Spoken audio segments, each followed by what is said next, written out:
This is WPSL Port St. Lucie, the talk of the Treasure Coast.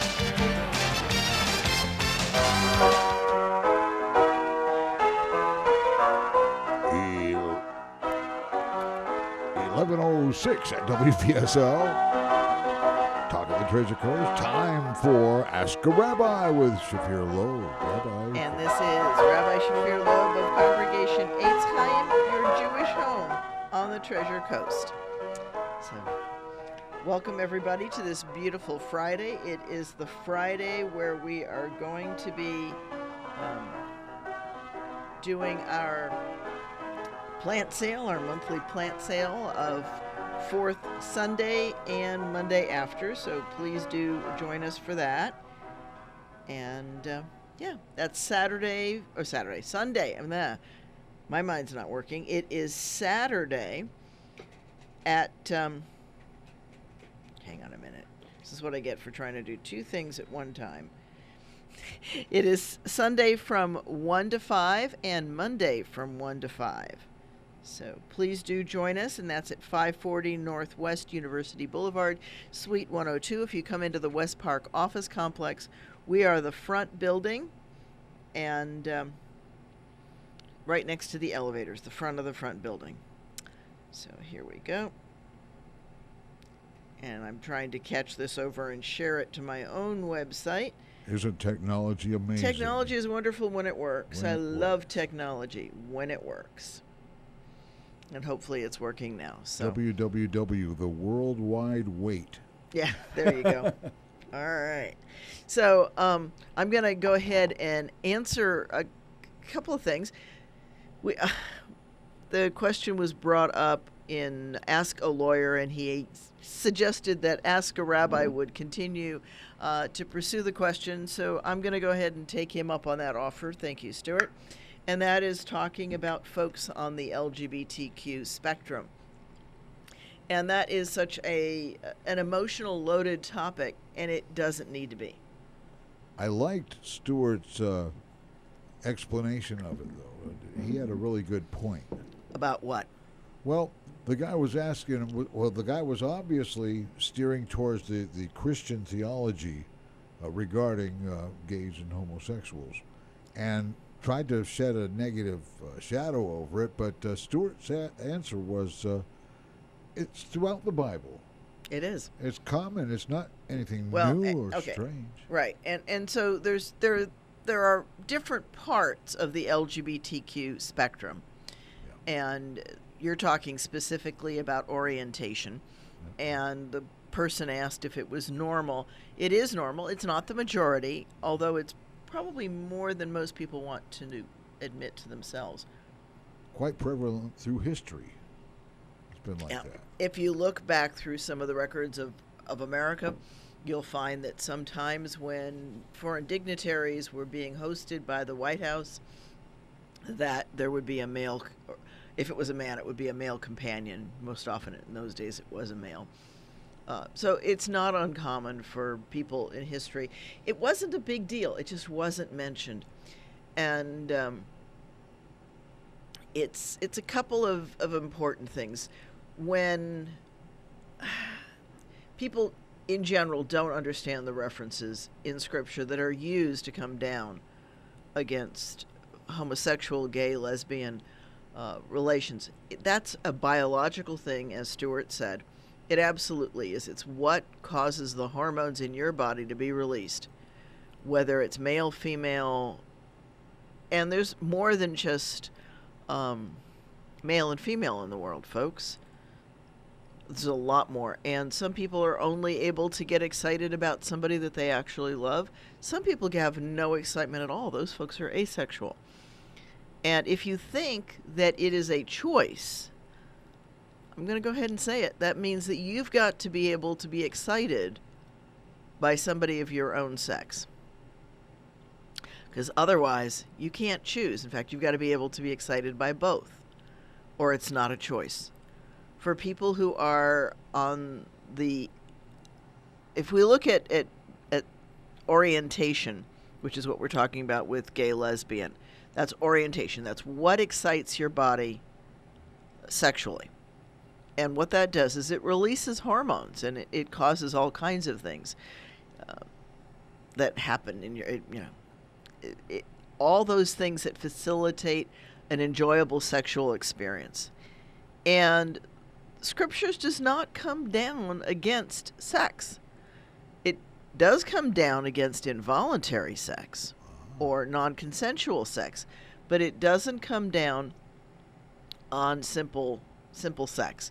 It does care about whether or not you violate a pledged relationship between two people. That matters. And that has a lot to do with how we live in community. There's an interesting piece. It talks about if a man and a woman have a relationship, not a relationship, but have intercourse, and it's in the field, the woman is presumed innocent because if she screamed, nobody heard her. Right? So that's an interesting piece. Whereas, yeah.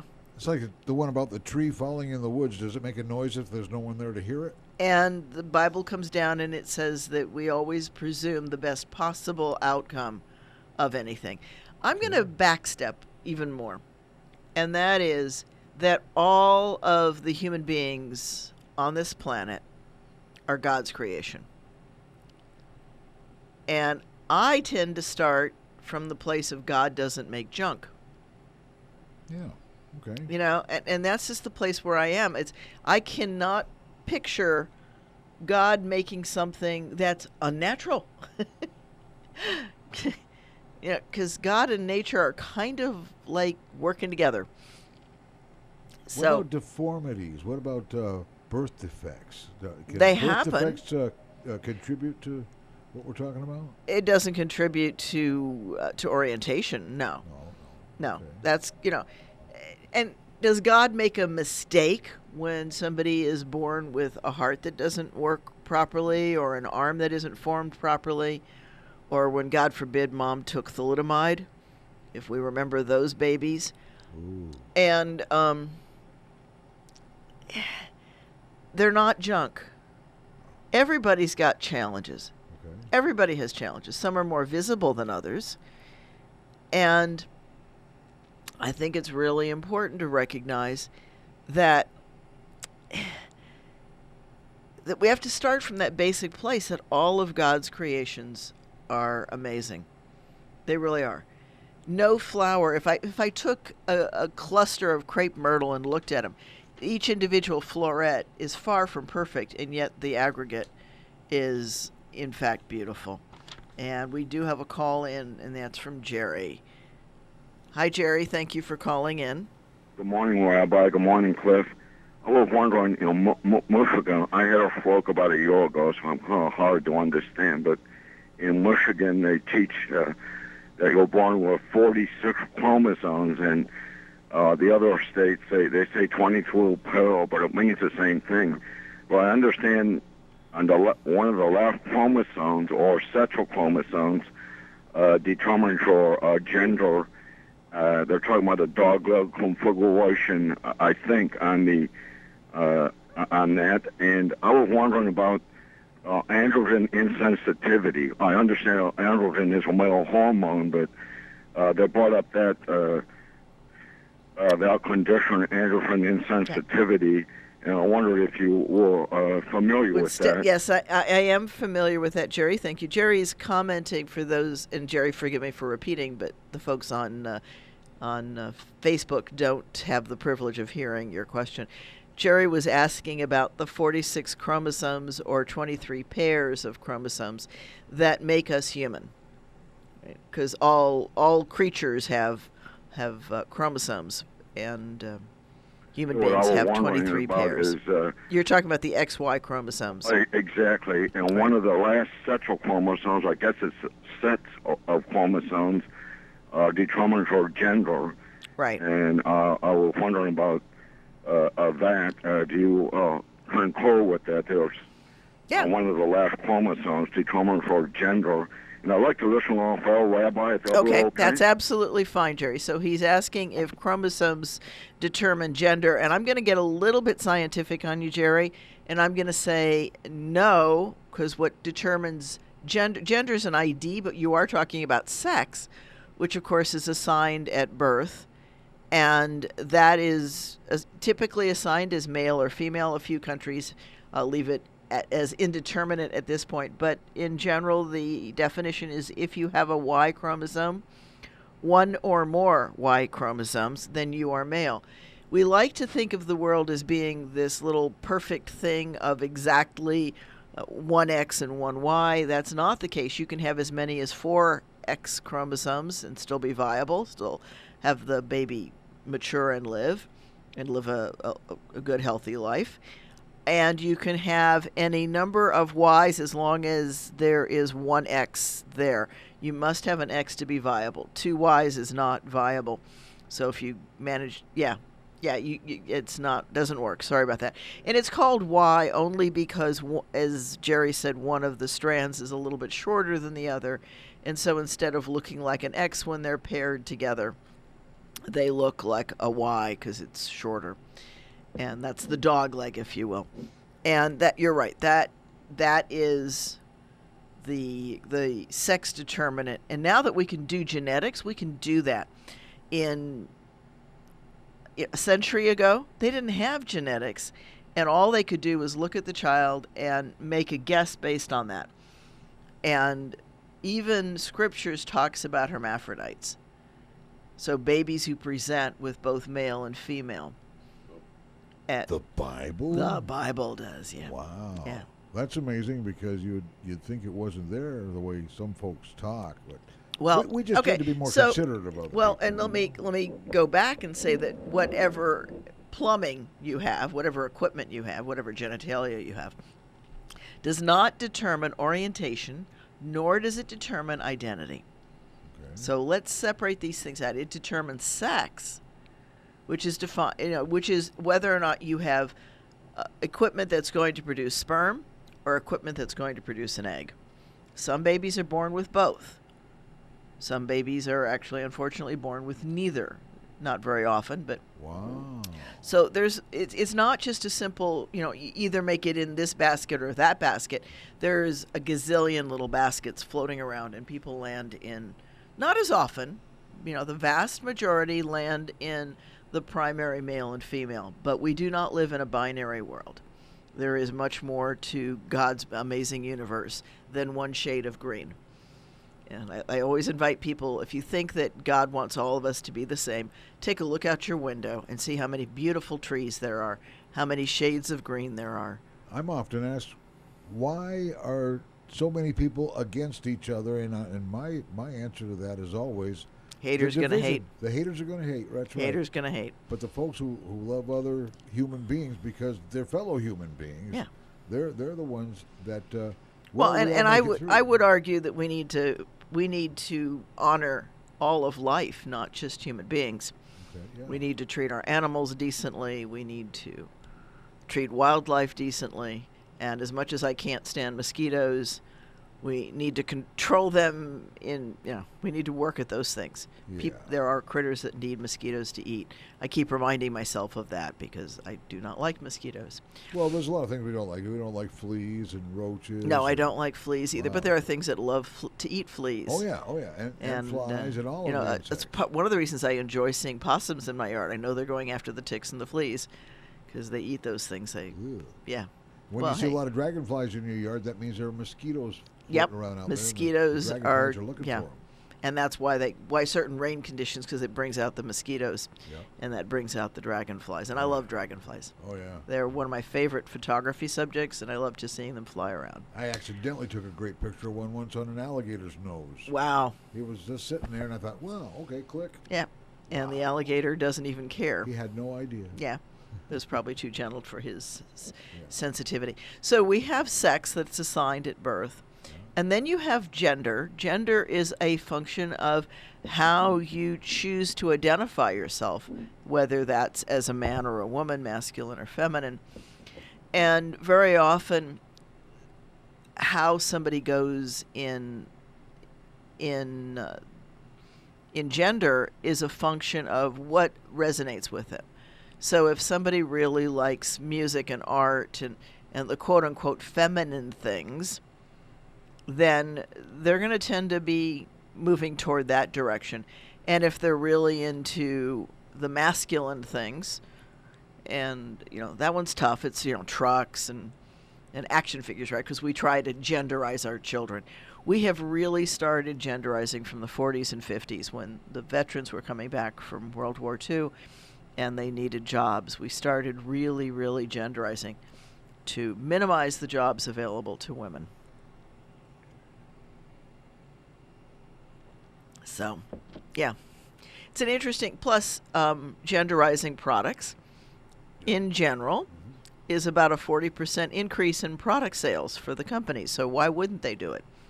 They're always looking to do everything that's going to increase their marketing. Well, they learned how to make left-handed scissors. There you go, left-handed scissors, and those are a real thing. Yeah. Oh, yeah. But I would argue that the male shape or the masculine shape for Dove bars, Dove for men, trying to sound really masculine because... Strong enough for a man, but made for a woman. Well, that's another one. That's a different, yeah. And, so you tend to see the pastels and the soft colors and the floral motifs for women, and lines and boxes and squares and stuff like that for men. And products often get genderized that have no business. A pink razor doesn't cut any differently from a blue one, folks. Nope. It's all about the mechanics inside the blades and how they're spaced and all of that, and what they're made of, not the plastic that's holding them. But you can pay more for pink. You can pay the pink tax. The pink tax? The pink tax. Ooh. And I do notice that I've got a pink...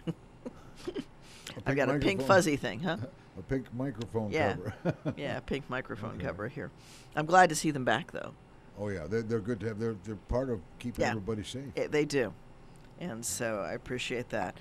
So we also have, so we've talked about sex, we've talked about gender, we talked a little bit about orientation.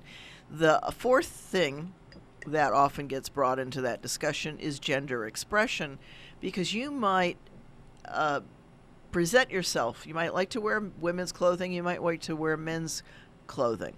They fit differently, they feel different, and it's not just about parties and things like that and costumes.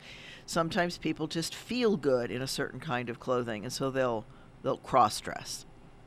That's a different issue. I wonder if that's why the Scotsmen like to wear skirts. No, they wear kilts. Kilts.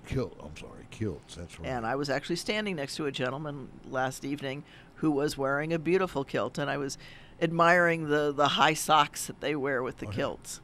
Yeah, because he had ribbons attached to the socks. And I'm impressed with the bagpipes. Yeah, well, he wasn't playing those, but... Oh, my. Yeah. So, yeah, kilts. Franklin Roosevelt wore dresses until they were about 5 or 6 years old.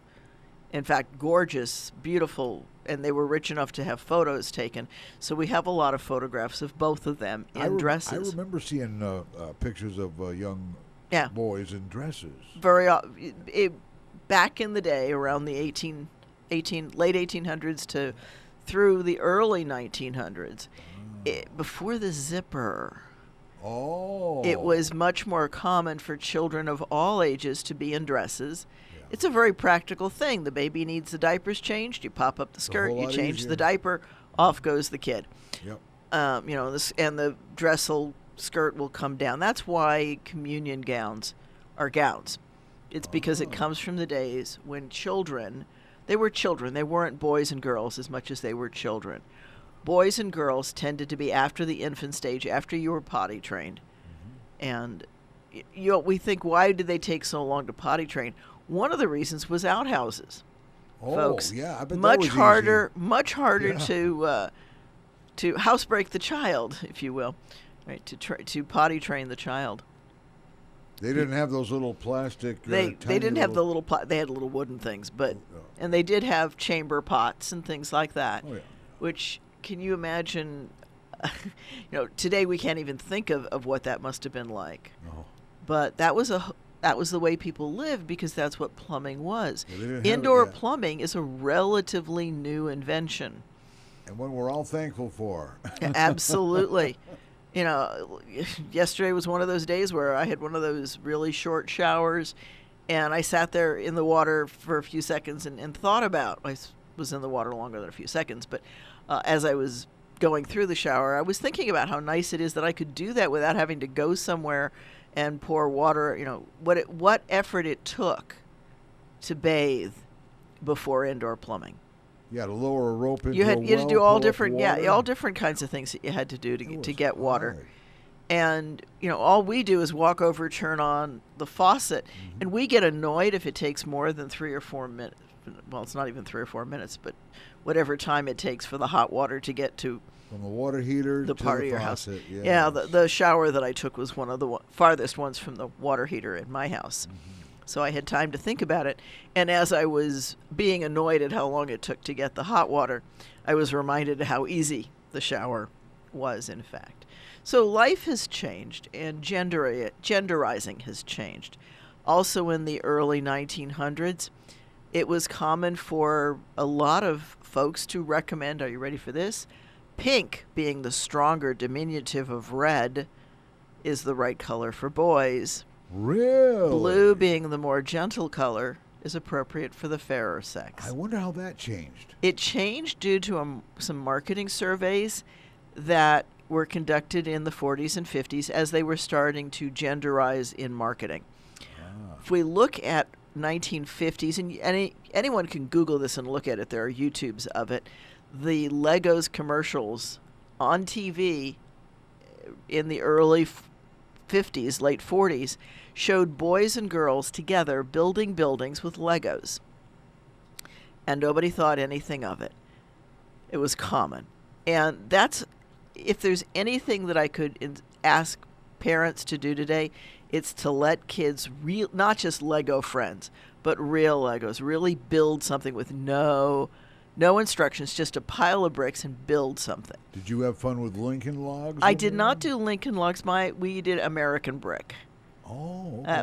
That was the brick, and but it doesn't matter if it's Legos or Lincoln Logs or American brick. If you want to have some old sets or whatever the current competition is for Legos. Legos is an interesting company. They are having some gender understanding concerns. They just marketed something in a rainbow of colors, and they're working at it. Don't they have an attraction here in Florida like Disney World? Yes, they have Legoland. Yeah. Legoland. Wow. And I've never been to it. I bet it's interesting. I imagine that it is, and one of these years, I'll have the time and the money to be able to go visit it, because I would like to do that. Oh yeah. As I said, I played with American bricks growing up, and I had a chest of them, and I don't know, I built all kinds of things with it. Wow. But it was not considered all that weird back in the days when the dinosaurs roamed in our backyards. It was called high technology back then. It was called a toy and give it to the kid. But the point of building bricks, or even building with blocks, parents, especially young parents today, please have your children play with physical, three-dimensional toys.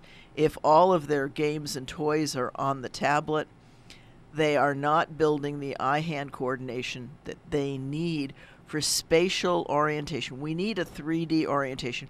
We have to teach our bodies how to do that. And we do that by things like stacking blocks, by building with bricks and those Tinker Toys. It was another good one, right?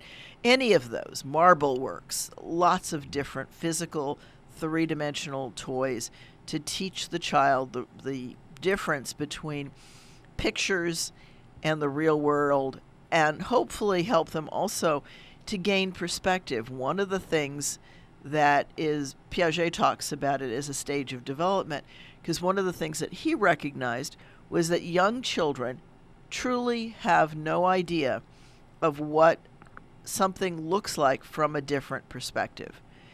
Even if you take that child and you walk them around a table that's having a structure on it, he did some famous experiments where the teacher or the adult is sitting at one side and the child's on the other, and asks the child to pick the picture that looks most like what they see, not what the child sees, but what the adult sees. And below a certain age, the children can't do it. They can't figure out what the teacher sees. And then they have this aha of perspective, and then they can suddenly start to do it. And not everybody does it perfectly. The more you do physically, again, the more you're going to be able to view that, it's important. The volume conservation. That was another, that one I really loved to watch the kids. When you've got young kids and you put two glasses with the same amount, two similar glasses, or two identical glasses with water at a same level in it, or juice or whatever, and then you take one of the glasses and pour it into a tall skinny, many of the children will think that the volume has changed until they learn to conserve that, until they learn how to estimate volume based on height, depth, and width. Because we need those dimensions in order to calculate volume. And at some point, the children realize that even though one's a tall, skinny glass, it has the same amount of water as the two stationary glasses. It only merely looks like more because the height of the glass. Well, it's taller. I don't know. Yeah. See, to me, it doesn't look like more. It's probably It just looks taller. not as wide. Not as wide, not as deep. Right. So when you take the small cup and you pour it into this tall glass we're talking about. That's how you do it, and then you It's the ask the same. child if it's the same. Yeah. And young children will say no, and older children will say yes. It's a whole other story, though, when they're talking about half full or half empty. And that's why in our That's our prayer book, perceptions. especially in our High Holiday prayer book, there's a meditation in there that says, to the glass it makes no difference if it's half full or half empty, but to the human observing the glass, it makes all the difference in the world. Wow. Yeah. So there are things that happen to all of us, and what we do in reaction to that event or with that event or to that event has a lot to do with the meaning that we decide to apply to that event. And we see that embodied in the kind of language that people use to describe them. There's a whole branch of psychology that shows a picture. The one that we did in my class this week was a woman sitting there, and she's got her hand over her mouth, and she's looking down, and behind her is the door to another room, and there's a man on the bed looking not a good posture, and you're asked to describe what does the picture show. And the offerings of what the picture showed was anything from she's laughing because he's a silly old man who just did something or other, to she's heartbroken because of any number of reasons. And there's not enough information to support any story, but the stories are interesting that we tell about something like that. And that branch of psychology says that, of course, what you see in the picture is a reflection of what you're currently feeling yourself. So it's a way of talking about things that need to be talked about without making it more painful than necessary. So, yeah, we are interesting creatures. We ascribe meaning to everything that happens. Another individual that did a lot of work with that aspect was Viktor Frankel, who was a psychoanalyst in Vienna when he was caught by the Nazis and interred in Auschwitz. And he was kind of interesting, and he really frustrated his Nazi captors because he refused to just give in to the camp. And he dedicated his time in the camp to learning what helped people survive horrific events. And what he was looking at was the population that was selected for the work site of the camp, because a significant number of them would get sick or whatever and die, or they just fold up and die. And others didn't. Others did what they had to do and got through the days. And he looked at what was it that helped a human being survive such horrific, horrible situation as life in a death camp, and when and why did people succumb to the horrific conditions, not by being shot or by being gassed or in the ovens, but what made them give up and not manage to survive the day. And he called that logotherapy, and you can find his book. It's Man in Search of Meaning. Viktor Frankel, Viktor, and Frankel, Frankl, no E on the end. And his book is out there, and basically he says the same thing. He says that we are put in different situations, things happen to us that are beyond our control, and we assign meaning to those events, and based on that, we either react positively or negatively. And he took his notes that he later turned into that book, and he does credit that with how he was able to survive the time that he spent in Auschwitz. Very powerful book. It's not a long read, and you can find it easily on Amazon or any of the various book places. Not going to give any one particular company a plug here, but that's as good a time as any to say, folks, it would be very helpful if you would decide to sponsor an Ask a Rabbi episode. If what I talk about is of interest to you and you have anything you like to hear about or want to hear about, you can help me pick the topics for the different episodes by being a sponsor. You can call the radio station at 772-340-1590. Ask to speak to either Greg or Carol after the show, and they'll be glad to help you set up sponsorship of one or more episodes. I would appreciate that greatly. Greg's usually in here at this time, yeah. But he's taking care of another project that's going to benefit a lot of young American yep. kids. And the radio station does so many wonderful things. Oh, yes. I do appreciate that. And also, again, I would appreciate a sponsor, and I'll put a plug in. We've got the Plant Show coming this weekend, and on April 15th and 16th is the Passover Seder, and the website will be ready to take reservations for it. I thought it was going to be last weekend, but I am revising that to this weekend. The website should be ready to take your reservations, and that is $36 for a full ritual meal, chicken, brisket, and salmon, with all the trimmings for Pesach, for Passover. So you're welcome to join us for that. Our Seder is typically an hour before the meal.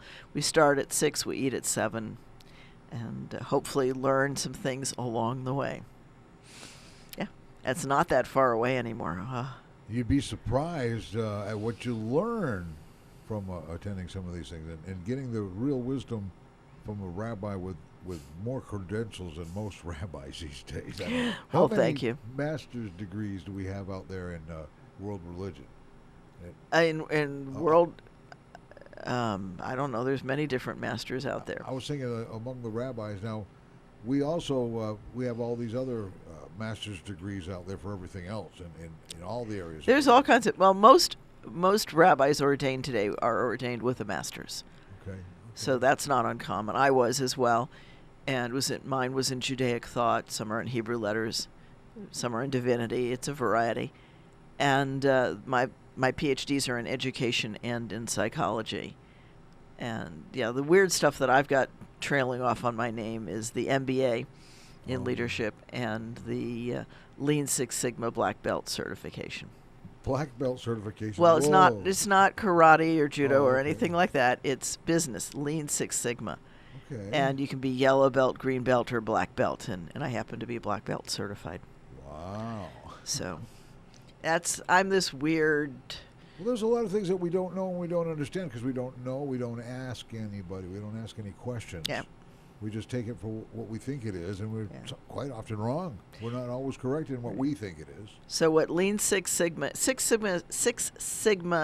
is about quality. It's how to design a process so that you minimize the number of defectives, the number of errors, so that what you produce out of the process is acceptable to the customer. Lean is about doing it efficiently and cost effectively. So Lean Six Sigma is bringing the two branches of those trees together so that you efficiently and cost effectively minimize the errors and the defects.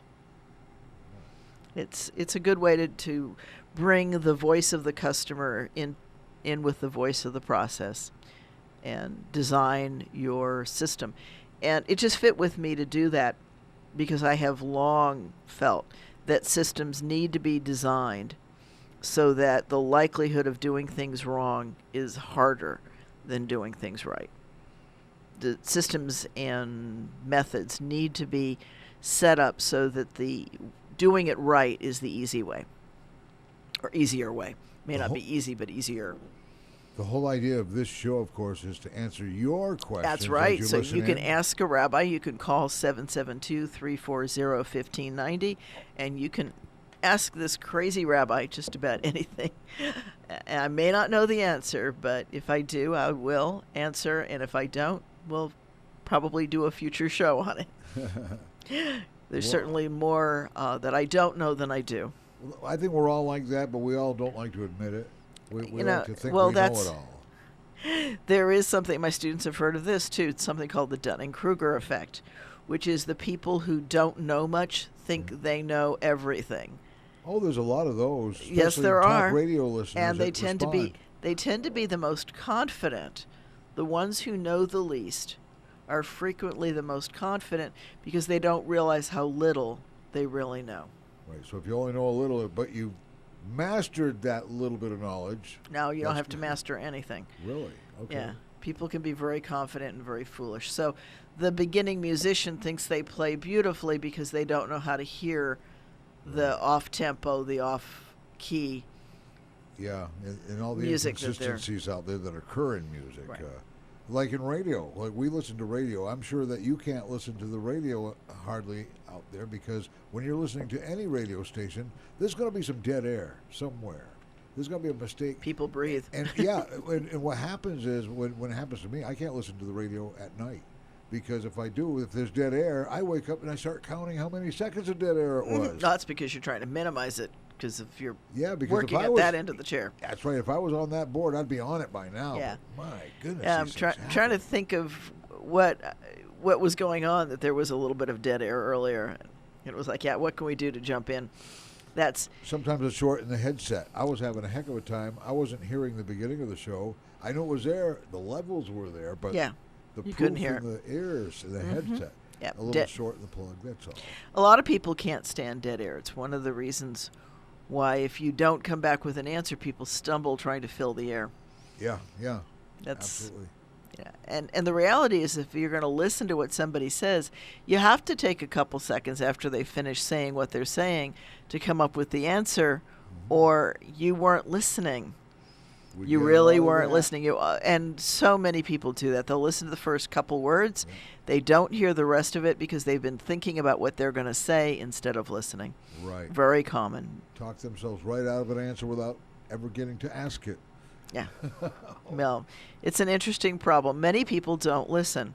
Many of us pretend to listen, but you can tell when somebody's not listening because they interrupt, they cut off your sentences, or they come in too fast. They don't have that breath of dead air, if you will, between the yeah. question and the answer. Often when they call a radio station, they'll make a statement, and that's all they really want to do in the first Yeah. place. And They just want to make a comment, not a question. Right, and they'll tell you something that they don't like about what they've heard. Well, you know what? I'm going to invite people, if they want to make a comment, if they have a question, whatever they want to do, they're welcome to call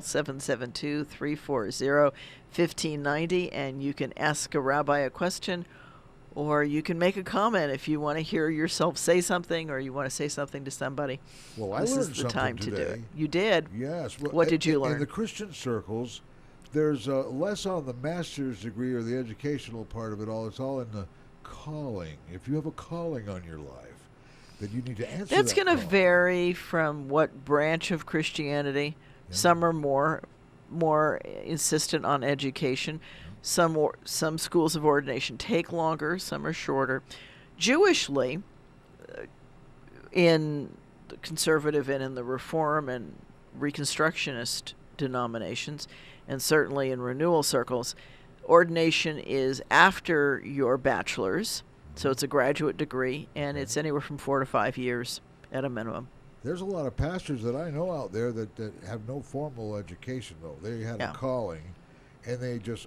And answered some the call. congregations, that's what they want, and they're entitled to it. Oh, yeah. But you need some educated folks somewhere that can make some sense out of well, I don't want to say critical thinking, but they got to be able to think. Well, critical thinking well is critical thinking. Yeah, Critical okay. thinking is not about criticizing. Right. It's about recognizing well, Ask a Lawyer he was talking about the syllogisms and the logic. And you have to be able to determine whether or not the logic is valid in somebody's argument and whether or not any of their premises are false or misleading, or if the logic doesn't entrain to the conclusion. And there is so much of that. I teach a class. IRSC offers a class in critical and creative thinking. Okay. And we spend a lot of time looking at the logic that people do or don't use. And of course, commercials often make fun of taking quote-unquote false logic to interesting places. And that's as an important place to go. With fallacies, we learn about and talk about. And that doesn't mean false. It just means invalid logic. Invalid logic. Okay. And so my class, it was the discussion this week, in fact. We talked about how so much of not only politicians, but even the news outlets today are unfortunately using many, many fallacies, partially because a lot of what's reported are people's comments. And people, when they don't have anything to say, will go to a fallacy because they can't answer the question. They can't say something specific, and so they'll go to somewhere land and come up with something to say. There was a classic example that we looked at on YouTube, and it was President Obama, and he actually said to the reporter, "I don't have anything to say about that," or "I don't have much to say about that," and then he went off on some unrelated subject. That's a fallacy. It's not what was being asked. A lot of politicians do that. I thought they Of all course, did. they hate dead space, and they hate not knowing and not having an answer. So his first comment was actually accurate, and he probably would have been better off just leaving it. I don't have much to say about that. I'm not happy about it, or just let it go. But instead, he went to a fallacy. So yeah, it happens. We often do that. We as human beings do that when we feel cornered, boxed in, and feel we have to say something because, God forbid, there's dead air. Yeah, well, That dead air thing. Folks don't. They think they're participating in a debate sometimes when they call the talk radio shows, and they try to act like their favorite, conservative talk show host. And when they do that, you can tell it's like teaching a parrot to say something, and that's all they'll say is what they were taught.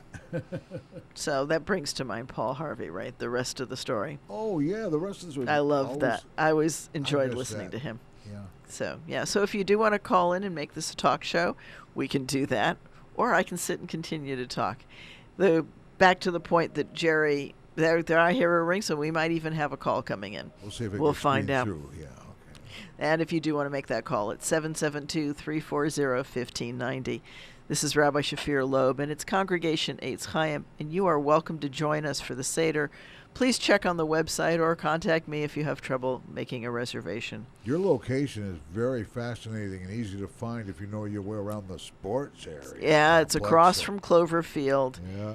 which we often call Met Stadium. Yeah. It's 540 Northwest University Boulevard, Suite 102. It's the front building in the West Office Park complex. We're right next to the elevator, which I think some people don't even realize we have. You have It's an also next to elevator the at a stairs. We synagogue? do have an elevator. So, and that is somebody Jerry calling back in. Okay. Welcome back, Jerry. Oh, thank you, Rabbi. I was in the kitchen getting a cup of coffee when we were talking about that author. And I know in Psychology 101, basic psychology, Maslow's hierarchy is mandatory reading about Abraham Maslow. I just wondered, was that the author we were talking about? No, we weren't talking about Maslow. We were talking about Viktor Frankel. I see. Yeah, I was Viktor getting a cup of coffee. I just Frankel. wonder if you could comment on Abraham Maslow. On Maslow and Maslow's hierarchy of needs. Right, Absolutely. but I'd like to listen off, Rabbi, if that's okay. Not a problem. Thank you so much. So Jerry's asking about Maslow's hierarchy of needs. And Maslow was one of, he's probably the best known psychologist, but one of the things that we've learned about human beings is that there is a drive, a force, there's a set of needs that we have to satisfy in order to live, and then after we know we can live, to feel fulfilled and whole. Maslow started out by saying, and most people do, there's a basic need to know you're going to survive, to know that you've got food coming in, you're not going to be starving to death today, that you're going to have enough clothing to keep yourself warm, safe, dry, whatever the situation is. As in, if the building is about to collapse, you're not going to listen to any speaker, no matter how dynamic, how handsome, attractive, whatever they are. If life needs are not being met, then your first goal is to satisfy that need of survival. And Maslow then talks about love and connection and companionship, those kinds of things. I actually prefer a slightly different version that just makes sense to me. So the most primary one is the need to survive, that basic, in the moment kind of need. And interestingly, when you satisfied the need to survive, and you know that you've got a peanut butter and jelly sandwich available to you every day for the rest of your life, you suddenly don't really want peanut butter and jelly. You want something different. We need variety. We need things to change around a little bit just to keep us interested. So we have a need for variety. We also have a human basic need of wanting to belong, to be important, to be part of something. Usually something bigger than yourself, but also just to be important to one or more people, or at least your pet. We need to be significant. We need to be thought of as our life having meaning.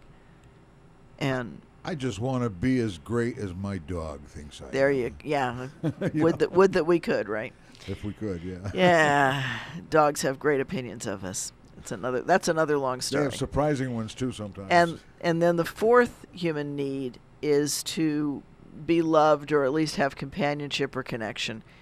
And a lot of people actually are afraid of love because it's risky, and so they'll settle for companionship or connection. You can do that by joining an organization, a number of different things. You get the significance by being a big deal in that small organization. Without all the drama of Lots of different ways to satisfy those basic human needs. And when we satisfy those needs and they serve us over time, then we can move toward fulfillment and feel that our life is worthwhile. And if you've done the basic human needs, then there are some other higher needs. Maslow talked about them as well.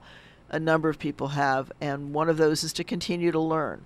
We feel stimulated when we learn things, not just watch a video that kind of tells you what you already know and it feels good, but a real learning thing. When you master something new, one of the most important things that we do is why people have hobbies, so they can master something new, something different, expand it, do something bigger and better. And then the final need is to give back to community. So, yeah, those are basic human needs. And if you fit right into it, you're helping all the other humans Well, that yeah, have those needs. if you're satisfying yourself, you're happy with yourself, if you will. You have a satisfied life. Your needs are being met. And if you, in fact, are learning new things and giving back, then you're making the world better. And that is part of a Jewish concept called Tikkun Olam, which is called repairing the world. And that is a very important Jewish concept. You must leave the world better than you found it. And wow. That sounds so much like the nature movement, you know. There's a lot of connection between God and nature. Well, yeah, like the tree huggers. In fact, in Judaism, there actually wasn't a separate word for nature other than God until they started to get into philosophical debates. Oh. And then when scholarship moved into parts of Europe, then there were Hebrew speakers and Aramaic speakers, they needed a word for nature, and that's teva. So, yeah, was actually added. It's not a word that you're going to find in scriptures. So folks like Joanne with her World of Nutrition, she does a show here as well. Yeah. So we can mention her, what she does.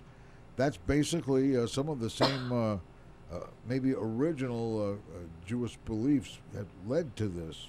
With we are natural. Yeah, we're supposed to make the world better, whether that's helping somebody out, visiting somebody who's sick, helping to build a bridge, teaching children, whatever it is that we do that makes the world better.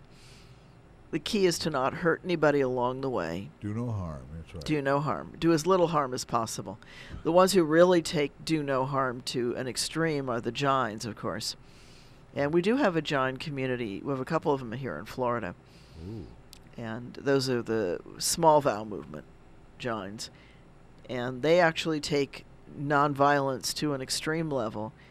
And not everybody can be that kind of a Jain, because in the world we do need to kill some of the mosquitoes. I guess it's socially acceptable to kill the mosquitoes. Yeah. Well, and you never know what it's going to affect, right? You know, we think that it's not going to hurt anything, but if we really could eliminate all the mosquitoes, those dragonflies wouldn't be very happy. Bats would go hungry. And yeah, there's lots of critters that unfortunately. Natural food source. Actually, I wish they'd eat a lot more of them. Yeah. And of course, it's a population control don't thing. forget, when the mosquito larvae in the canals, the little minnows are gobbling them Yep. up too. So And there's they're mosquito pigs fish. to- There's mosquito fish. There's all kinds of things. So even the things that we don't like are part of the food chain. We are part of the food chain. And we go down to, that's another part. When we are done with this body, we are enjoined to give it back to the environment, to as biodegradably as possible. And creatures have been, already created to clean up our mess Yes. when we're gone. Providing we don't kill them with our toxicity on the way. Oh, wow. It's worth noting that Americans are much more embalmed in daily life than we might think. We last longer because of all of the wonderful preservatives and formaldehydes in our food. Ew. Yeah, well, the wrong word. I can't help Formaldehyde, that's that. embalming fluid. I know. But people And still... different things are used to preserve. There was a commercial that was playing right before we went on the air with one of the companies that said they were going to use less of that kind of product in their marketing system. I was actually going to look it up after the show because I thought it was kind of interesting. Wow. That's a new place we're going because those things also cause cancer. Ooh, Yeah. nasty. So, or they contribute to cancer. I need to be careful with my words here. Okay. So this is Rabbi Shafir Loeb with another invitation. Please come to our plant sale. It is this Sunday and Monday from 1 to 5 at 540 Northwest University Boulevard, across from Met Stadium, Suite 102, front building next to the stairs. You'll see us there with a sign outside that says plant sale today. Wow. And then if you would like to join us for the Seder, that's April 15th, Friday night, first night of Passover. And second night will be Saturday. And the website should be taking reservations as of this weekend. All right. Check that reservation website again. It's www.eitzchayim.org. So this has been Rabbi Shafir Loeb for Congregation Eitz Chayim, your Jewish home on the Treasure Coast. Thank you. And you've been listening to Ask a Rabbi, Rabbi Shafir Loeb, and this is WPSL Port St. Lucie.